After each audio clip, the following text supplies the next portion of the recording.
Hey there everyone! Welcome back to my channel. If you're new here, I'm so glad you found us. Today we're diving into a topic that's super important and close to my heart: self-development. We all want to grow and become the best versions of ourselves, right? It's about embracing our potential step by exciting step. So, get ready to grab your notebooks and your favorite pens, because we're about to explore some practical, actionable tips that can truly make a difference on your journey. Ready? Let's jump in. All right, let's dive right in with our first tip: setting personal goals. Now, this might sound basic, but trust me, it's the foundation for everything else. It's about getting crystal clear on what you want to create in your life. Think about it. If you don't know where you're going, how are you ever going to get there? So often we go through life on autopilot, but setting goals gives us direction and purpose. When I say goals, I don't just mean those big, audacious dreams, although those are awesome too. We're talking about any area of your life where you want to see growth. Your career, relationships, health, finances, you name it. Write those babies down. Once you have your list, it's time to break those goals down into smaller, more manageable steps. Maybe your goal is to write a book. Instead of feeling overwhelmed by the whole thing, break it down. Commit to writing for 30 minutes each day. See? Totally doable, right? The point is to create a plan that feels exciting and achievable.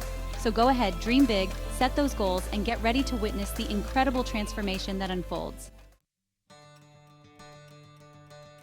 Let's talk about change, my friend. I know, it can feel scary, uncomfortable, even downright terrifying sometimes. But here's the thing, change is inevitable. It's going to happen whether we like it or not. The real magic happens when we choose to embrace change, to see it as an opportunity for growth and expansion. Think of it like this. Change is your invitation to step outside of your comfort zone and discover a whole new world of possibilities. It's like learning to ride a bike. Remember how wobbly and uncertain you felt at first? But then, with each attempt, you gained more confidence, more balance, more freedom. That's what embracing change can feel like. It's about saying yes to new experiences, new perspectives, new ways of thinking and being. Will it always be easy? Nope. Will it be worth it? Absolutely. So the next time change comes knocking at your door, and trust me, it will, take a deep breath and welcome it in. See it as a chance to learn something new about yourself, to discover hidden strengths and passions you never knew you had. Embrace the unknown, my friend. That's where the real magic happens. We live in a world that can feel saturated with negativity. Turn on the news, scroll through social media, and it's easy to get swept up in fear and anxiety. But we get to choose our thoughts. Our thoughts shape our reality. Cultivating a positive mindset is key. Practice gratitude to shift your mindset. Focus on what you're grateful for. By focusing on the good, we see the world more positively. Remember, your thoughts create your reality. Choose them wisely. Chapter 4. Invest in yourself. You are worth it. This one is near and dear to my heart, investing in yourself. And no, I don't just mean financially, although that's important too. I'm talking about investing in your growth, your knowledge, your well-being. Think about it. You are your most valuable asset. You are the one constant in your life. When you invest in yourself, you're not just gaining new skills or knowledge, you're building confidence, expanding your horizons, and creating a ripple effect that positively impacts every area of your life. So, how do you invest in yourself? It can take many forms. Maybe it's signing up for that online course you've been eyeing, attending that industry conference, or finally hiring that coach or mentor you've been dreaming of. It could also be as simple as carving out 30 minutes each day to read a book, listen to a podcast, or learn a new language. The key is to make it a consistent practice, to dedicate time and energy to your own growth. Remember, you are worth investing in. You have something unique and special to offer the world. So go ahead, give yourself permission to shine. Chapter 5. Surround yourself with positivity. Choose your tribe wisely. Let's talk about the power of our tribe, those amazing humans we choose to surround ourselves with. You've probably heard the saying, you are the average of the 5 people you spend the most time with. And it's true. The energy we surround ourselves with has a profound impact on our thoughts, beliefs, and actions. If we're constantly surrounded by negativity, it's going to be that much harder to cultivate a positive mindset and create the life we desire. On the other hand, when we surround ourselves with positive, supportive, and uplifting people, something magical happens. We feel inspired, motivated, and empowered to step into our greatness. So, take a look at your tribe. Are the people you're spending time with lifting you up or dragging you down? Are they encouraging your dreams or planting seeds of doubt? Now, I'm not suggesting you go and ditch all your friends who are going through a tough time. We all need support, especially during challenging times. But it's important to be mindful of the energy we're allowing into our lives. Seek out people who inspire you, who challenge you to grow, who believe in your potential, even when you doubt yourself. Chapter 6.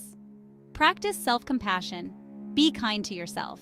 Let's talk about something really important: self-compassion. In a world that often glorifies hustle culture and perfectionism, it's easy to fall into the trap of being too hard on ourselves. We set unrealistic expectations, beat ourselves up over mistakes, and constantly compare ourselves to others. But here's the thing: we're all human. We're all learning, growing, and figuring things out as we go. And that's perfectly okay.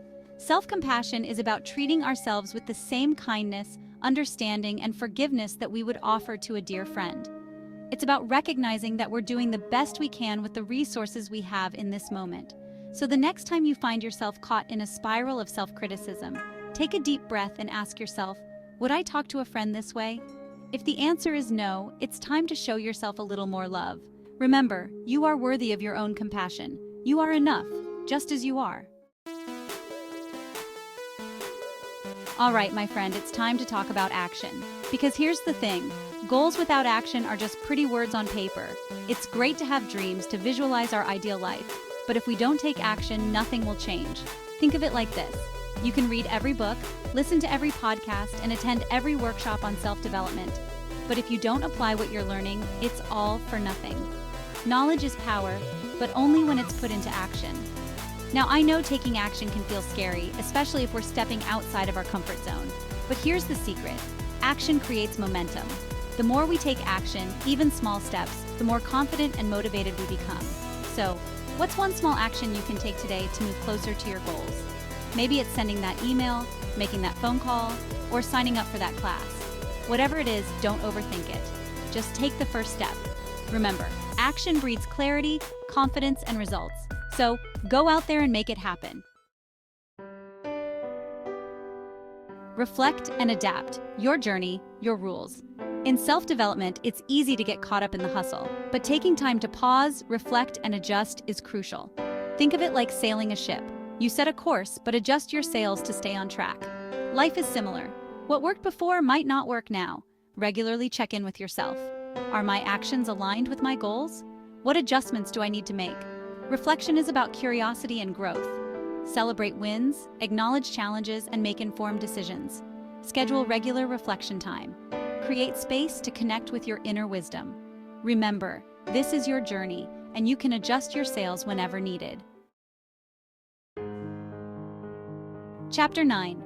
Prioritize well-being. You can't pour from an empty cup. In the pursuit of our goals and dreams, it's easy to neglect our most valuable asset: our well-being. We burn the candle at both ends, push ourselves to the limit, and sacrifice sleep, healthy eating, and self-care in the name of productivity. But here's the thing: you can't pour from an empty cup. When we prioritize our well-being, when we make time for the things that nourish our mind, body, and soul, we're not being selfish, we're being strategic. We're filling our own cup so we can show up as the best versions of ourselves in all areas of our lives. So what does prioritizing well-being look like for you? It might mean getting enough sleep, moving your body regularly, nourishing yourself with healthy foods, spending time in nature, or practicing mindfulness and meditation. Remember, self-care isn't a luxury, it's a necessity. When you prioritize your well-being, you're not just taking care of yourself, you're investing in your long-term health, happiness, and success. Celebrate your wins. You've come a long way, baby. Celebrate your wins. In the hustle and bustle of life, we often forget to pause and acknowledge how far we've come. Celebrating our wins is crucial for staying motivated and boosting our confidence. It doesn't have to be fancy. Maybe it's treating yourself to a nice meal, buying that book you've been eyeing, or simply reflecting on your accomplishments. Remember, you deserve to celebrate your wins. Outro, until next time, keep shining bright. So there you have it, 10 relatable tips for self-development that can resonate with all of us. Remember, this journey is unique for everyone, so be patient with yourself. If you enjoyed this video, please give it a thumbs up, share it with someone who might need a little inspiration, and don't forget to subscribe for more uplifting content. I'd love to hear your thoughts. What's one self-development tip that has worked for you? Let me know in the comments. Thanks for watching, and I'll see you next time.